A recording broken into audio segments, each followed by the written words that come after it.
Assalamualaikum warahmatullahi wabarakatuh. Perkenalkan, nama saya Kevin Jonathan Roti dengan NIM 10305023300047. Saya dari kelas manajemen proyek DS4601. Dalam kesempatan kali ini saya akan menjelaskan sedikit tentang infografis manajemen proyek IT yang sudah saya buat.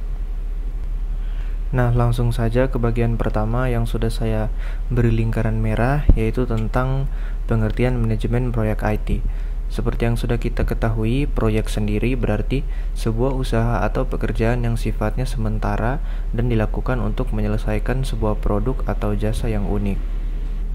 Ini berarti kita bisa menyimpulkan bahwa manajemen proyek IT berarti pengelolaan proyek yang berfokus pada pengembangan dan implementasi solusi teknologi.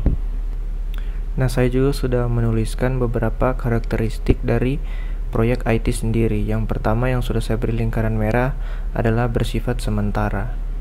Ini berarti sebuah proyek IT akan dilakukan dan dikerjakan hanya dalam jangka waktu tertentu dan tidak akan dilakukan secara berulang-ulang. Jika proyek sudah selesai dilakukan pada sebuah tanggal yang telah ditentukan, maka proyek tidak akan dilakukan kembali.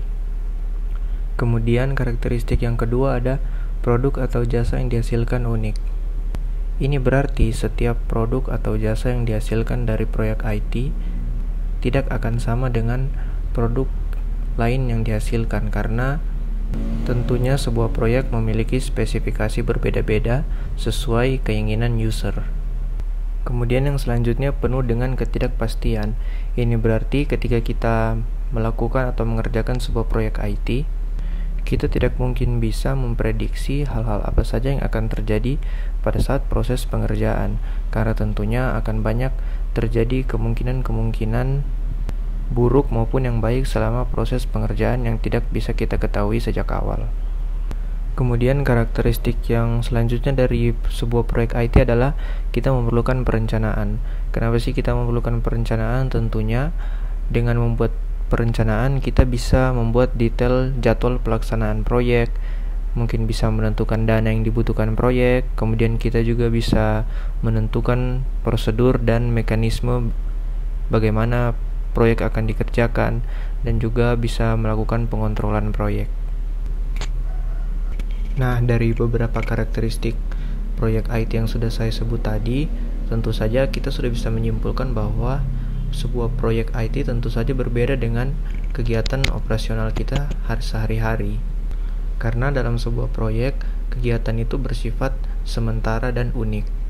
Sedangkan dalam kegiatan operasional, tentunya sebuah kegiatan tersebut dilakukan terus-menerus dan berulang.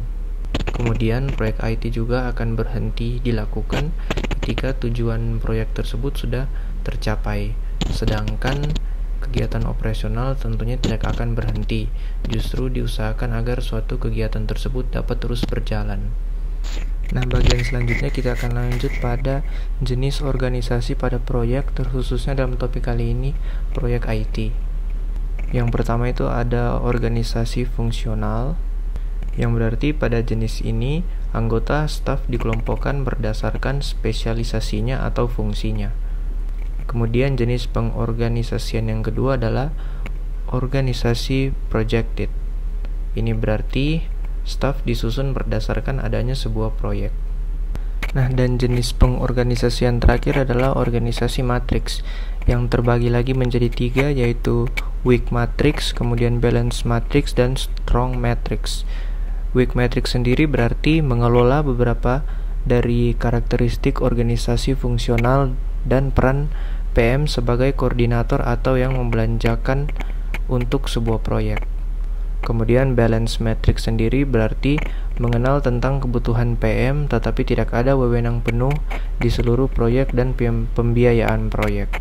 Dan yang terakhir strong matrix memiliki beberapa karakteristik dari organisasi projectized, dan PM punya waktu tak terbatas dengan banyak wewenang dan staf administrasi proyek yang full time.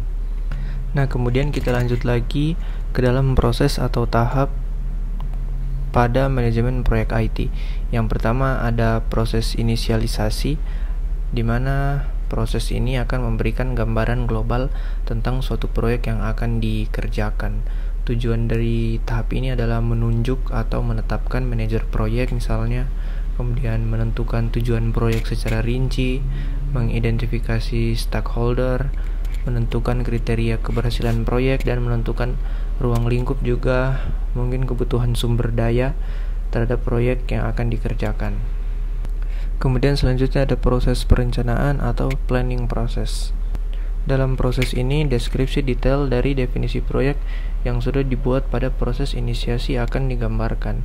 Tujuan dari proses ini adalah mendefinisikan ruang lingkup proyek, membuat detail jadwal pelaksanaan proyek, menentukan dana yang dibutuhkan, dan tidak kalah penting menentukan prosedur dan mekanisme pengerjaan dari proyek. Kemudian ada proses eksekusi atau executing process, di mana ini merupakan tindak lanjut dari proses perencanaan yang sudah didokumentasikan. Tujuan pada proses ini adalah merealisasikan perencanaan proyek yang sudah dibuat sebelumnya, kemudian mengkoordinasikan kinerja tim proyek yang sudah ada, dan juga mengoptimalkan sumber daya yang sudah disediakan, kemudian merealisasikan perubahan perencanaan proyek. Kemudian proses yang selanjutnya adalah proses pengawasan dan pengontrolan atau monitoring and controlling process. Proses ini adalah proses mengontrol setiap langkah pelaksanaan proyek apakah sudah sesuai dengan yang telah ditentukan pada proses inisialisasi dan perencanaan. Tentunya tujuan dari proses ini agar memastikan pencapaian tujuan proyek sesuai dengan target yang telah ditentukan sejak awal. Kemudian proses yang terakhir adalah proses penutupan atau closing process, di mana proses ini akan memberikan laporan hasil yang diperoleh dari aktivitas-aktivitas proyek yang sudah dilaksanakan.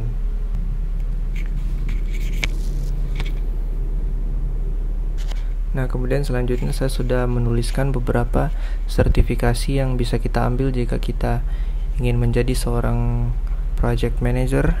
Yang pertama ada Project Management Professional atau disingkat PMP. Ini adalah sebuah sertifikasi yang diakui secara global dan paling umum diambil kebanyakan project manager. Kemudian yang kedua ada Certified Associate in Project Management atau biasa disingkat CAPM. Ini biasa diambil oleh project manager yang masih pemula atau beginner. Kemudian ada PMI Agile Certified Practitioner atau biasa disingkat PMA ACP. Kemudian ada Program Management Professional atau disingkat PGMP. Kemudian ada Portfolio Management Professional disingkat dengan PIMP. Maksud saya PFMP. Nah, kemudian selanjutnya ada beberapa tools yang akan membantu kita ketika kita menjadi seorang project manager. Yang pertama ada Microsoft Project. Tools ini merupakan alat manajemen yang paling populer digunakan untuk membuat dan mengelola jadwal proyek, sumber daya, dan anggaran.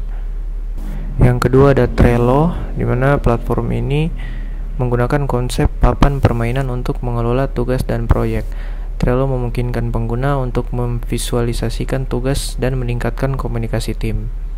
Kemudian ada Asana yang biasa digunakan untuk mengidentifikasi perubahan yang tidak terduga pada suatu proyek.